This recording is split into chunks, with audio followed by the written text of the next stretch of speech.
Le gymnase du lycée de Westbrook n'avait pas changé en 10 ans, même planche grinçante, même banderole fanée, même hiérarchie sociale, désormais vêtue de vêtements de luxe au lieu de veste de sport. J'ajustais mon blazer noir simple, étrangement calme en entrant à la réunion des 10 ans. La banderole, bienvenue à la promotion 2015, pendait de travers au-dessus d'une table où Amanda Chin, ancienne présidente de classe et désormais magnate de l'immobilier selon son Instagram, cochait les noms sur une liste. « Oh mon Dieu !» s'exclama-t-elle avec une surprise bien rodée. « Et David ? David Parker ? Tu es vraiment venu ?» Je souris, me rappelant comment elle avait copié mes devoirs d'informatique pendant 3 années d'affilée. Je n'aurais pas raté ça. « Alors, qu'est-ce que tu deviens ?» Ses yeux balayaient déjà la salle à la recherche d'arrivants plus intéressants. « Support technique », répondis-je simplement, observant son intérêt s'éteindre immédiatement. « Oh, c'est sympa. » Elle tamponna mon badge. « Tyler est au bar, tu te souviens de Tyler Matthews ? Il est capital risqueur maintenant. Et Jessica vient d'être promue associée dans son cabinet d'avocat. » Je hochai la tête en prenant mon badge. La musique pulsait dans des enceintes hors de prix alors que je me frayais un chemin dans la foule. Partout, de jeunes professionnels à succès vantaient leurs accomplissements, chaque conversation étant une danse soigneusement chorégraphiée d'autosatisfaction. « Parker. » Sans blague. Une voix forte résonna dans la salle. Tyler Matthews, ancien quarterback et désormais figure de la Silicon Valley, s'approcha avec son entourage habituel. « Tu répares encore des ordinateurs, mec ? » Son costume de créateur valait probablement plus que ce qu'il pensait que je gagnais en un mois. Derrière lui, Jessica Stewart, autrefois ma binôme de labo et désormais apparemment avocate d'affaires, esquissa un sourire moqueur. « Un truc comme ça, » répondis-je en sirotant mon verre. Tu te souviens quand il pensait qu'il allait créer le nouveau Facebook, ricana Tyler, attirant plus de gens dans notre cercle. C'était quoi déjà cette appli stupide sur laquelle tu bossais tout le temps au labo informatique ? Sécurette, dis-je calmement. Ah oui. Ce truc de cryptage que personne ne comprenait. Tyler se tourna vers son public. Parker ici pensait qu'il allait révolutionner la sécurité en ligne. Maintenant, il redémarre probablement des routeurs dans un service informatique quelconque. Les rires fusèrent dans le groupe. Je regardai mon téléphone, 20h57. Plus que 3 minutes. Tu sais, intervint Jessica, la voix dégoulinante de fausse compassion, le service informatique de mon cabinet recrute toujours. Je pourrais mettre un mot. Merci, mais ça ira. Allez, mec, insista Tyler. Tu fais quoi, en vrai ? Tu vis toujours dans ce petit appart au-dessus du garage de ta mère ? Tu bidouilles encore ce logiciel de sécurité que personne ne voulait ? Je pris une autre gorgée. En fait, j'ai vendu cette appli stupide il y a 3 ans. Ouais. Pourquoi ? 100 $. Rire renouvelé. Mon téléphone vibra un message de mon équipe RP, l'article de Forbes sera en ligne dans 60 secondes. Et tu n'as jamais compris ce qu'était Sécurette, Tyler, dis-je, ma voix suffisamment forte pour attirer l'attention. Mais ne t'en fais pas, tu comprendras très bientôt. Qu'est-ce que tu veux dire par là ? Les enceintes du DJ grésillèrent soudain. Tous les téléphones de la salle se mirent à vibrer en même temps, la notification synchronisée que j'avais parfaitement planifiée. L'actu tech de dernière minute, commencèrent les gens à lire à voix haute. Forbes révèle l'identité du milliardaire mystérieux de la Silicon Valley. Le DJ arrêta la musique, son propre téléphone s'illuminant avec l'alerte. La salle tomba dans un silence total tandis que des dizaines d'écrans affichaient mon portrait corporate à côté d'un chiffre qui faisait passer les investissements de Tyler pour de l'argent de poche. Et David Parker, fondateur de Sécurette, nommé plus jeune milliardaire de la tech, lut Amanda, la voix tremblante, avec une fortune estimée à 8,2 milliards. Je regardais leur visage alors que la prise de conscience les frappait. Cette appli stupide, dont ils s'étaient moqués au lycée, était désormais le logiciel de cryptage utilisé par toutes les grandes entreprises tech du monde. Le gars de l'informatique qu'ils avaient toujours méprisé dirigeait en secret un empire mondial de cybersécurité. Ça doit être une erreur, balbutia Tyler, fouillant fébrilement son téléphone. Aucune erreur, répondis-je calmement. Même si je suis surpris que tu sois passé à côté, toi le capital risqueur si bien connecté. Sécurette est au cœur de toutes les conversations de la Silicon Valley depuis des années. On avait juste gardé l'identité du fondateur confidentiel, jusqu'à maintenant. L'esprit juridique de Jessica comprit la première. Le protocole Parker, c'est toi. Tous les grands cabinets d'avocats du pays utilisent ce système de sécurité, y compris le mien. Je te le confirme. Va vérifier ton portail client. Ce logiciel de cryptage que vous utilisez tous les jours? J'en ai développé le prototype dans ce vieux labo informatique dont vous vous moquiez. La salle était figée, tous les regards braqués soit sur moi, soit sur l'article de Forbes qui se répandait comme une traînée de poudre sur les réseaux sociaux. Mais, tu as dit que tu faisais du support informatique, bafouilla Amanda. C'est vrai. Pour ma propre entreprise. Tout PDG devrait connaître son produit de fond en comble, tu ne crois pas? Le visage de Tyler avait pris une teinte pâle assez intéressante. Écoute, mec, pour ce que j'ai dit tout à l'heure. Je levai la main. Garde ça pour toi. Je ne suis pas là pour des excuses. Je suis là pour faire une annonce. Je fis un signe au DJ, qui me tendit le micro. Les mêmes personnes qui ricanaient quelques minutes plus tôt à propos de mon boulot dans l'IT étaient désormais figées, pendues à mes lèvres. La fondation David Parker sera lancée demain, déclarai-je, ma voix résonnant dans le silence du gymnase. Une initiative de 500 millions de dollars pour financer l'éducation technologique dans les écoles défavorisées. Parce que quelque part, un autre enfant est assis dans un laboratoire informatique, en train d'entendre que ses rêves sont stupides. Je vais m'assurer qu'il ait les ressources que je n'ai jamais eues. Je rendis le micro, savourant le silence abasourdi. Et maintenant, si vous voulez bien m'excuser, j'ai une réunion du conseil à Singapour dans 12 heures. Mon jet m'attend. Alors que je me retournais pour partir, j'aperçus le reflet de Tyler dans la fenêtre du gymnase. L'ancien quarterback qui m'avait plaqué contre les casiers pendant 4 ans paraissait maintenant bien petit dans son costume à $1000.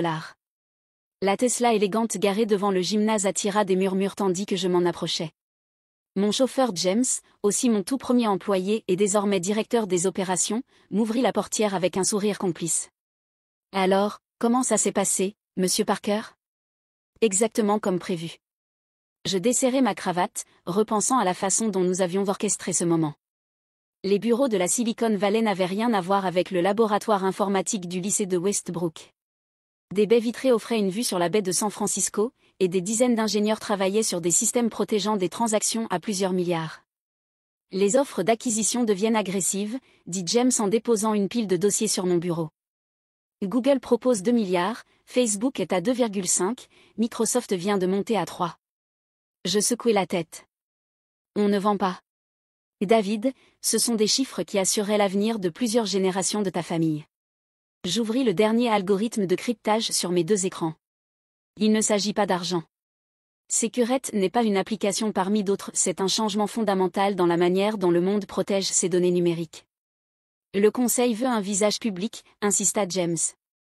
Les investisseurs veulent savoir qui se cache derrière le protocole Parker. Je pensais à la newsletter de Tyler sur le capital risque, qui avait qualifié Securette de petit joueur le mois dernier.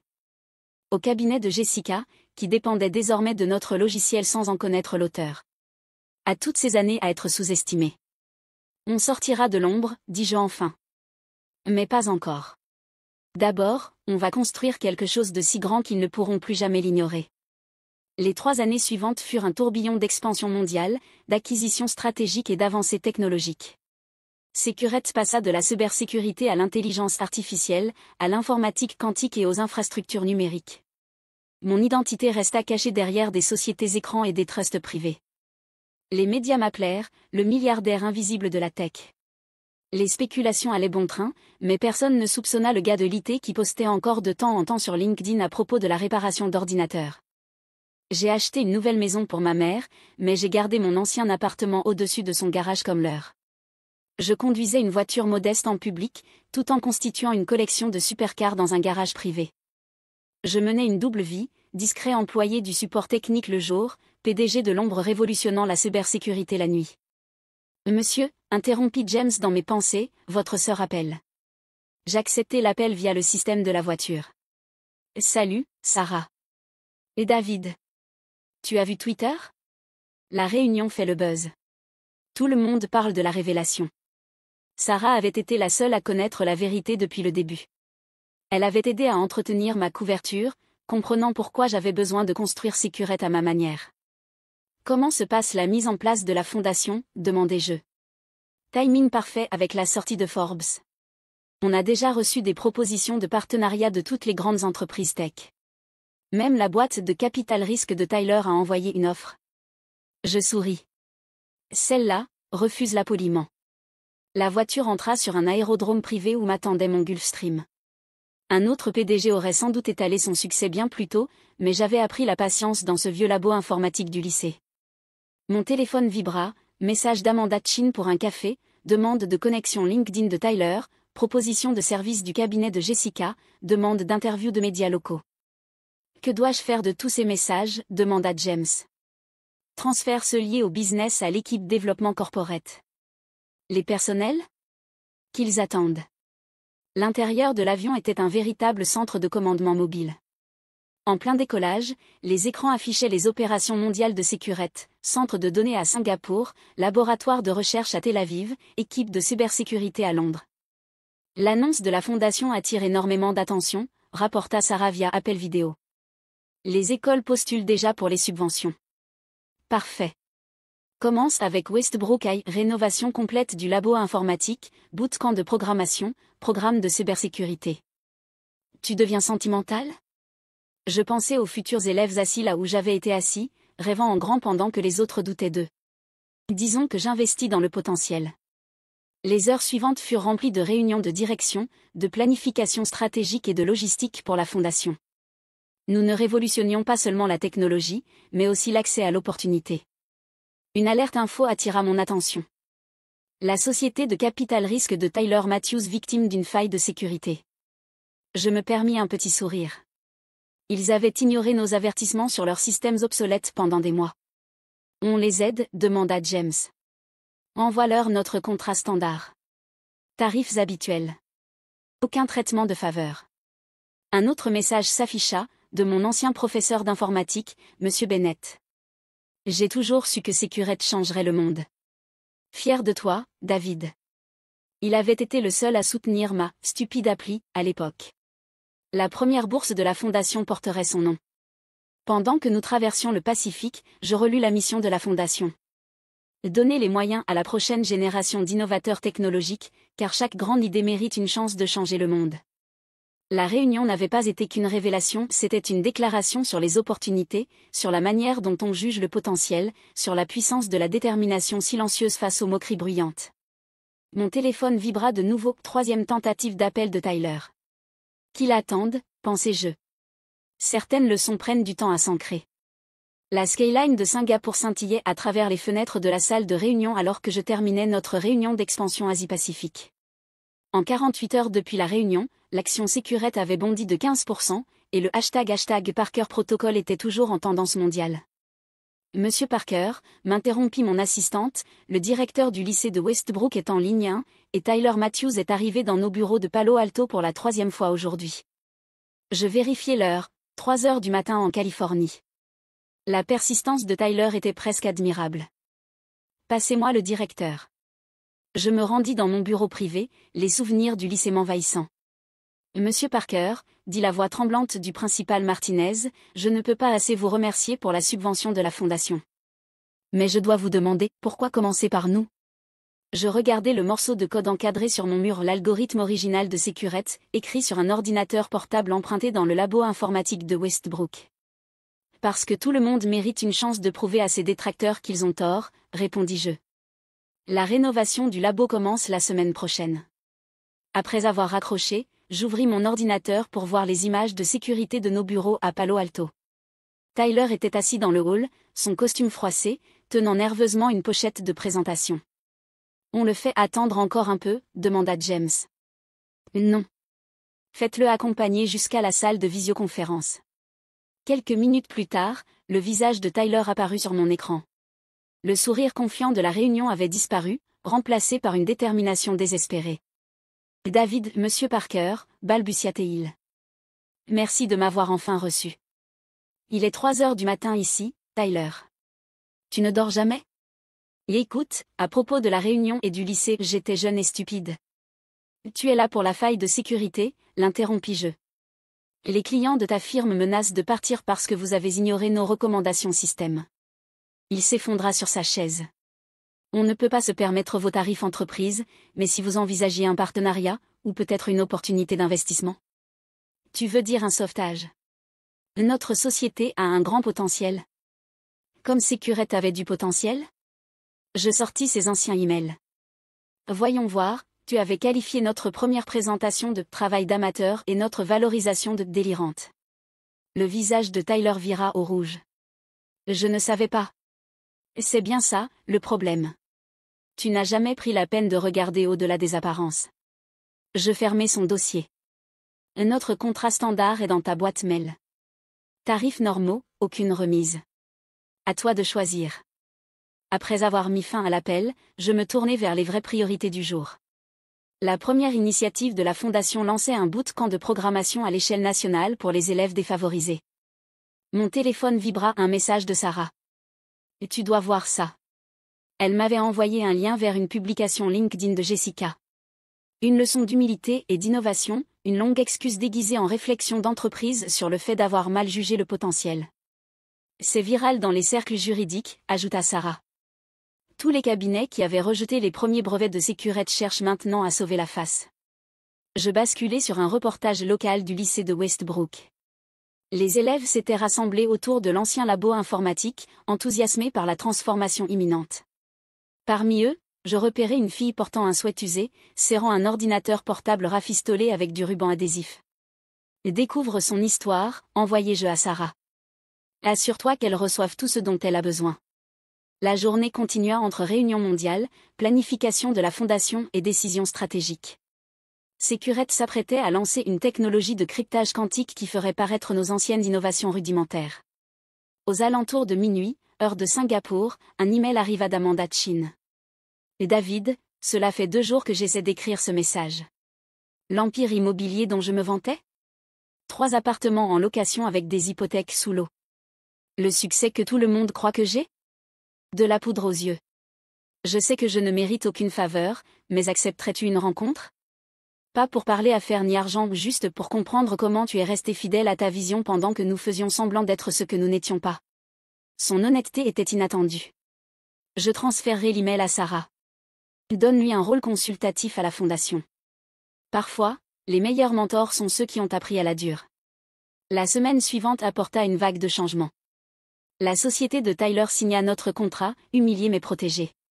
Le nouveau labo tech du lycée de Westbrook ouvrit, suscitant un engouement sans précédent.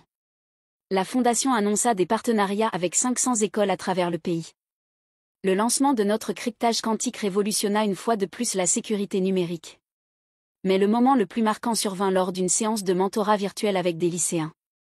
La fille du lycée de Westbrook, Maria, avais-je appris, présenta un algorithme d'IA qu'elle avait créé sur son vieil ordinateur remis en état. Les gens disent que c'est impossible, expliqua-t-elle.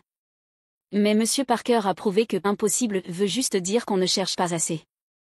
Je pensais à ce gamin effrayé, codant seul dans un labo vide pendant que les autres faisaient la fête et planifiaient leur avenir glorieux. À toutes les autres Maria, créant les innovations de demain sur des ordinateurs de seconde main et du temps volé. Le succès, ce n'est pas prouver aux autres qu'ils ont tort, dis-je aux élèves. C'est prouver que vous aviez raison. Plus tard dans la nuit, je repris le volant de ma Tesla pour retourner à l'ancien appartement au-dessus du garage de maman. À l'intérieur, tout était resté en l'état, l'ordinateur emprunté, les cahiers de notes de Sécurette, les lettres de refus des investisseurs. Je l'avais conservé comme un rappel, mais désormais il aurait une nouvelle utilité. La fondation allait en faire un laboratoire d'innovation pour les jeunes développeurs en quête d'un lieu tranquille où rêver et créer. Mon téléphone vibra une dernière fois, un message de Monsieur Bennett, mon ancien prof d'informatique. J'ai vu l'algorithme de Maria aujourd'hui. Elle m'a rappelé un autre élève qui ne prenait jamais impossible pour une réponse. Le labo porte peut-être ton nom maintenant, mais ton vrai héritage, c'est chaque jeune qui ose penser plus grand. Je souris, repensant à tous ces déjeuners passés à coder pendant que les autres se moquaient du geek aux rêves impossibles. Le succès n'était pas dans la liste Forbes, ni dans la revanche à la réunion des anciens. Il était dans le code déterminé de Maria, dans l'humilité retrouvée de Tyler, dans la sincérité d'Amanda. La vraie victoire n'était pas d'être devenu milliardaire, c'était de changer le récit pour chaque innovateur de demain qui oserait penser autrement. En quittant l'appartement, je passai devant la fenêtre de l'ancien labo informatique. À l'intérieur, Maria codait, le visage éclairé par l'écran. Au-dessus d'elle, un nouveau panneau. Parker Innovation Lab, parce que chaque rêve mérite son propre code. Parfois, la meilleure revanche n'est pas de leur prouver qu'ils ont tort. C'est de prouver que d'avoir eu raison n'a jamais dépendu d'eux.